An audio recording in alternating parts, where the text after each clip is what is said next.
Après avoir plongé dans les eaux de l'aquaculture, exploré les profondeurs du secteur pétrolier et gazier, aujourd'hui nous mettons le cap sur un secteur où l'horizon est infini. Madame, Monsieur, bienvenue à bord de ce troisième numéro de Vocation Maritime consacré au métier de la mer. Qui sont ces hommes et ces femmes de la mer? Quelles sont les missions principales de la marine? C'est ce que nous allons voir tout au long de cette émission.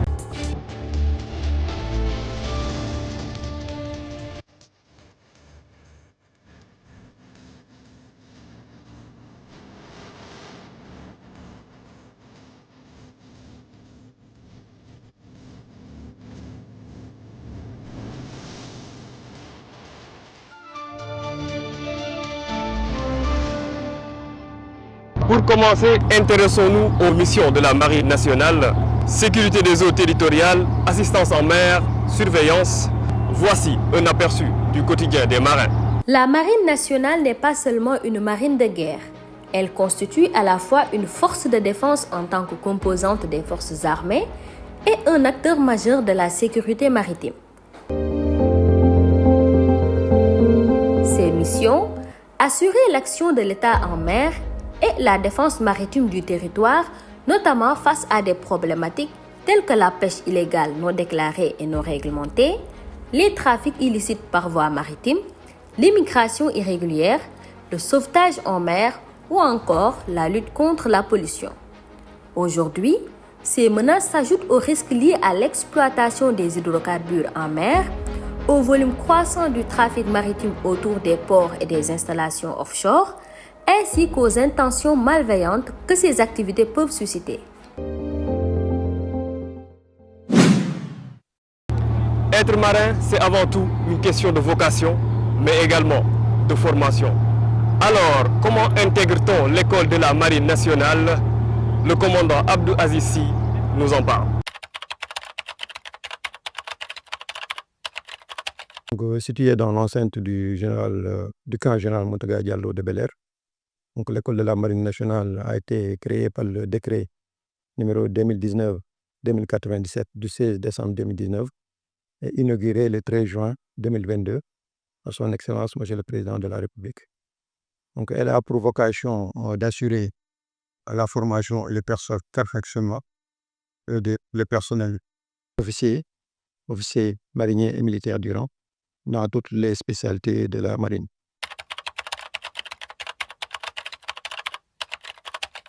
Ici, pour les officiers, nous recrutons des candidats titulaires de la licence 3 scientifique. Donc, pour les officiers mariniers, donc c'est-à-dire les sous-officiers, donc nous recrutons des candidats titulaires du baccalauréat. Donc, ça peut être le baccalauréat scientifique pour certaines spécialités comme chef de quart, mécanicien, électricien, sécuritaire, et tous les autres baccalauréats ou diplômes admis en équivalence pour les spécialités telles que manœuvrier, fusilier marin commando et fourrier.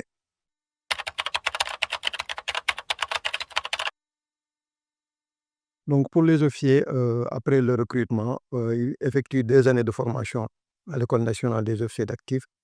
Donc par la suite, ils rejoignent l'école. Ils font encore 2 autres années de formation, donc sanctionnées par un diplôme de master en sciences navales et maritimes.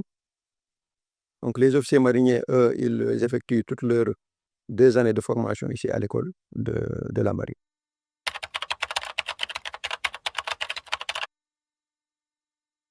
Donc les officiers sont formés dans les spécialités de chef de quart, donc énergie, protection défense et administration logistique.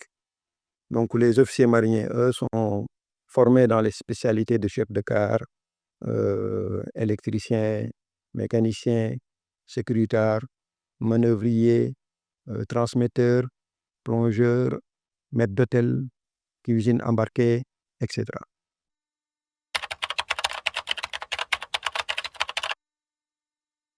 À l'issue de leur formation, les officiers, à l'issue de leurs 4 années de formation, ils intègrent la marine, donc dans les 4 spécialités que j'ai dit tantôt. Les officiers mariniers également, après leurs 2 années de formation, ils intègrent directement la marine. Donc nous, notre objectif est que à la fin de leur formation, qu'ils puissent effectuer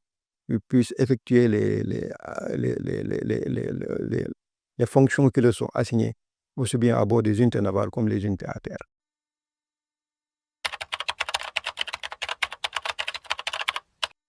C'est ça. Donc les nouvelles technologies sont déjà prises en compte dans les curricula de formation, aussi bien des officiers comme des officiers mariniers, donc, tels que le machine learning, l'intelligence artificielle et l'automatisme. Donc aussi, dans le cadre de leur formation, nous insistons beaucoup dans les actes pratiques. Donc les élèves font des embarquements de longue durée à bord des unités de la Marine nationale, donc qui sont des unités de dernière génération, sont dotées des dernières technologies également. Donc dans le cadre aussi de leur formation, nous utilisons beaucoup de simulations. Donc les simulateurs de navigation, simulateurs de machines et des simulateurs d'opération également. Derrière chaque uniforme, il y a une histoire, un rêve, un parcours unique. Nous avons rencontré 2 élèves marins. L'un est civil, admis par concours direct. L'autre, militaire du rang, a intégré l'école à la suite d'un test interne. 2 chemins différents, une même passion, reportage. École de la Marine nationale inaugurée en 2022 au camp militaire de Bel-Air, cette institution forme les officiers mariniers dans les spécialités de la marine. L'entrée dans cette école se fait par concours direct pour les civils. Un recrutement est effectué parmi les officiers mariniers titulaires du diplôme d'aptitude au grade d'officier. Je me présente, je suis le maître Alain Diatta du détachement des fusiliers marins commando de la Marine nationale en stage de brevet d'aptitude technique à l'école de la Marine nationale depuis le 25 août 2025. On a eu à faire des tests. Et à l'issue de ces tests-là, on a choisi 20 éléments qui vont suivre le stage. 2 élèves, tous 2 passionnés par la Marine nationale, mais avec des motivations différentes. À l'issue de ma formation à l'École nationale des sous-officiers d'actifs de Kaolack, 2 raisons m'ont motivé à choisir la Marine nationale. La première raison, c'est le professionnalisme des marins dans le cadre de la sécurisation de leur espace maritime face aux diverses menaces. Et la deuxième raison, c'est la beauté de leur tenue, en particulier les forces spéciales mer, au cours des cérémonies de défilé de 4 avril. J'ai toujours voulu intégrer la Marine nationale pour apprendre un vrai métier, mais aussi pour développer des qualités essentielles telles que la discipline, la rigueur, l'esprit d'équipe, mais aussi le dépassement de soi. Ici, je me sens à ma place, utile et engagée au service de la nation. Réputée formation de rigueur, voici comment se déroule une journée type d'un élève marin. Ici, nos journées sont très organisées et rythmées. D'abord, on se lève tôt, on se rassemble, on part au sport collectif avant de rejoindre les salles de cours pour les études théoriques et pratiques. On étudie la mécanique navale, la navigation, l'électricité, la sécurité, le fonctionnement des différents systèmes à bord, parmi tant d'autres. Ce qui m'a le plus motivé, c'est l'esprit de cohésion. Peu importe la fatigue, on avance ensemble. La matière qui m'a marqué la plus, c'est la visite et la fouille de navires, qui est pratiquement un module très intéressant, qui consiste à améliorer nos capacités opérationnelles dans le cadre des opérations de fouille de navires suspects en mer. Comme toute formation, celle d'un marin a quelques défis. Le plus grand défi reste l'éloignement de la famille, mais aussi nous avons l'adaptation, s'habituer au rythme militaire, à la vie en communauté et aux exigences techniques. J'y fais face en restant toujours motivé, en comptant sur l'esprit d'équipage et en continuant à travailler chaque jour. Bon, c'est évident pour une femme car nous maintenant, d'après ce qu'on voit, la plupart des choses que les hommes sont capables de faire, nous aussi, on peut le faire. Actuellement en formation, ces jeunes ambitionnent de mettre leurs connaissances au profit de la Marine nationale. Au sein de la Marine, à l'issue de ma formation de cette école, je serai appelé à assumer des responsabilités d'adjoint au chef d'escouade. En même temps, transmettre tout ce que j'ai eu à acquérir comme connaissance au sein de cette école, transmettre ça à mes subordonnés. À l'issue de ma formation, j'envisage d'embarquer à bord des navires afin de pouvoir consolider les différentes connaissances théoriques et pratiques acquises à l'école. Mon objectif, c'est de devenir un marin compétent, utile à la marine nationale, prêt à défendre et à représenter fièrement et dignement mon pays. L'école de la Marine nationale incarne l'excellence, la rigueur et l'esprit de service.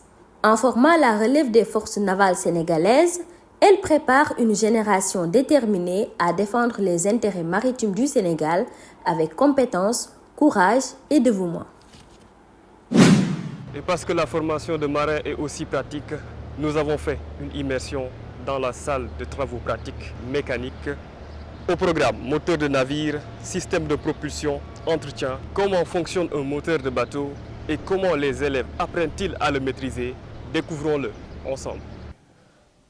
Si on est au partiel mécanique, il est composé de 3 parties. D'abord, on a la salle TP Méca pour l'apprentissage sur l'entretien et la réparation des organes du moteur. On a aussi la salle de cours. Voilà, bon. On a aussi la salle de cours pour les modules théoriques enseignés aux différents élèves. Ici, l'enseignement se fait par vidéoprojection la plupart. Tu me disais tout à l'heure là, quelle est l'utilité de ce moteur, hein? Voilà, je dis que c'est le même type de moteur qu'on a à bord. Voilà, donc c'est pour cette raison que les élèves font les cours théoriques. Voilà, on parle de moteur théorie. La matière se trouve, on l'appelle moteur théorie. On fait ce cours avec les élèves. Une fois assimilés, les compétences acquises, ils seront prêts à être opérationnels une fois au niveau des bateaux. Voilà, ils apprennent tout, que ce soit les circuits, la distribution, la réfrigération, la lubrification. On apprend tout ici. Il y a différents circuits. Voilà. La lubrification pour éviter les frottements pour éviter l'usure entre les pièces. Il y a le refroidissement pour éviter que les pièces se chauffent. Hein? Il y a la suralimentation avec le turbocompresseur, hein? Pour augmenter la puissance du moteur. Hein? Il y a tout ça aussi.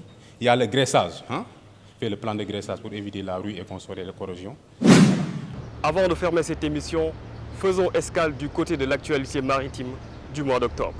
Centrale de Gandon, les turbines sont arrivées à Dakar. Les turbines de la centrale à gaz de Gandon ont été réceptionnées au port de Dakar, marquant une étape clé du projet Ndar Énergie d'un coût global de 300 milliards de francs CFA. Alimentée par le gaz local, la centrale vise à réduire durablement le coût de l'électricité.